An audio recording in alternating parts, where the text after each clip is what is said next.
안녕하세요. 오늘은 김유정 문학관 탐방기입니다. 경춘선 김유정역이 보이네요. 저희는 차로 다녀와서 이 역을 이용하지 않았지만 서울에서 기차 타고 오시는 것도 여행 기분 나고 좋을 것 같습니다. 김유정역을 나와 길 건너 왼쪽으로 계속 오다 보면 김유정 문학촌이라는 안내 표지판이 나옵니다. 안내판을 보고 바로 맞은편 길을 건너면 김유정 문학촌입니다. 주차장도 꽤 넓고 한적합니다. 김유정 문학촌 안내도입니다. 민속마을에 온 것 같은 황토와 초가지붕으로 된 집이 보이는데요. 그냥 전시용 집이 아니고 실제 사무실과 화장실 건물입니다. 김유정 문학촌의 다른 건물들과 조화를 이루기 위해 같은 형태로 지어진 것 같더라고요. 이런 자연의 색깔을 보면 참 마음이 편안해집니다.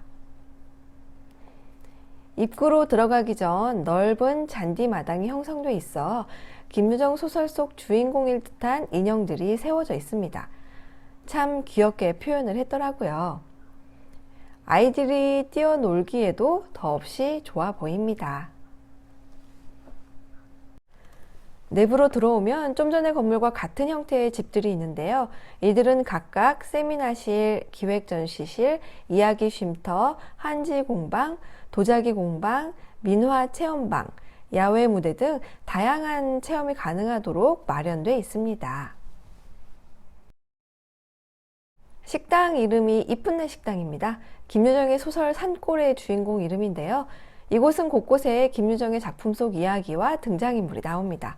원래 유료 관람인데 리모델링 공사 중인 곳이 있어 10월까지는 무료입니다. 이곳은 김유정 이야기집으로 그의 생애와 작품들을 전시한 공간입니다. 입구를 실제 책으로 쌓아서 만들었습니다. 어쩜 각도 저렇게 잘 맞춰 쌓았는지 설명해 주시는 분이 짚어주시더라고요. 이건 김유정의 동백꽃의 한 장면 같은데요. 소년과 점순. 이곳은 로비인데요. 늘 우리네 풍경 속에 라는 주제를 갖고 만들어진 장소입니다. 그의 작품이 영화로, 연극으로, 만화로 등 다양한 장르로 만들어졌지요. 어렸을 때 한 번쯤 보셨을 것 같은데요. 여기 의자도 그의 대표 작품 봄봄이란 글씨로 만들어졌네요. 아이디어가 참 멋집니다. 방금 이곳 로비를 지나왔었고 입구에 쌓은 책의 안쪽 모습도 보입니다. 그의 생애를 담은 영상과 사진들이 하나의 작품처럼 편집된 벽면입니다.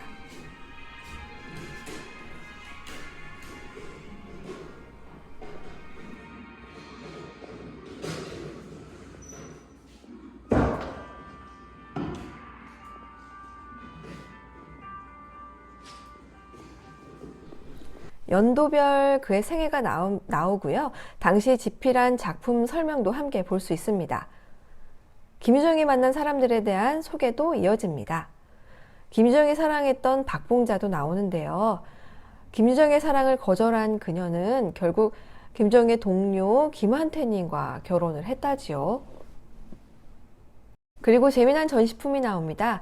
김유정이 활동했던 당시 사용되던 전화기인데요. 영화나 드라마에서 봤던 물건을 직접 보니 신기했습니다. 보시는 엽서는 대구에 사는 그의 친구 김학수가 김유정에게 보낸 엽서입니다. 김유정은 참 부지런히 작품을 썼습니다. 그의 작품이 실린 당시의 잡지와 영화로 만들어졌던 작품의 일부가 보이네요. 김유정 하면 떠오르는 봄봄, 동백꽃 이외에도 산골 나그네, 따라지, 만무방 등 29살의 짧은 생을 사는 동안 치열하게 쓰며 붓을 놓지 않았습니다. 그의 작품은 농촌의 이야기를 많이 담고 있는데요.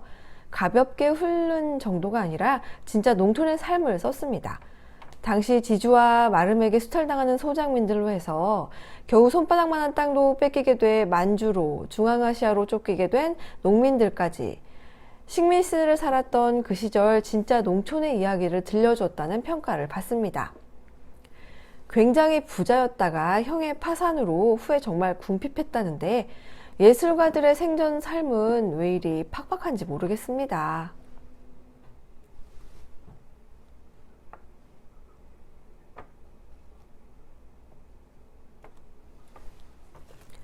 쭉 지나오면 김유정의 방을 재현해 놓은 곳이 보입니다. 이어 구인의 간판이 보이는데요. 이곳은 아직 정리 중인지 내부는 비어 있더라고요. 바로 옆에 있는 이곳도 아직 보수가 덜 된 느낌이긴 했는데 보시면 소설 속 인물을 그려놨습니다. 여러분은 김유정의 어떤 작품이 생각나시나요? 조금만 지나면 작은 공간이 나오는데 그곳에 저렇게 김주영의 작품을 자막으로 한 영상물을 음악과 함께 보여줍니다. 한번 보시지요.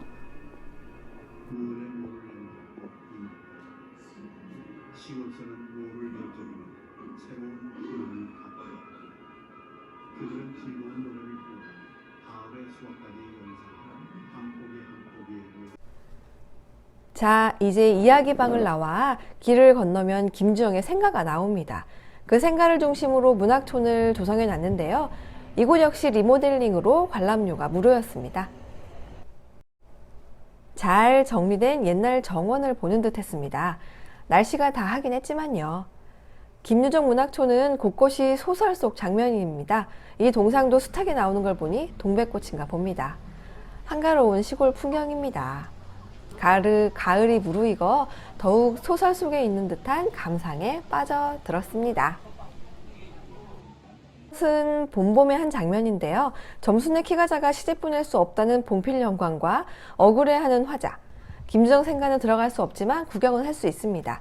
그런데 뭐 특별할 건 없었습니다. 그저 주변 경치에 더 눈이 갈 뿐. 참 한가로운 시골 풍경이지요. 멋진 연못과 정자가 있어 잠시 쉬어갈 수도 있었습니다. 화가 신대엽님의 김유정과 사람들입니다. 구인의 회원들을 포함해 그와 함께 문학 활동을 한 문인들이 많이 보입니다. 소설 소세 마지막 장면이 나옵니다.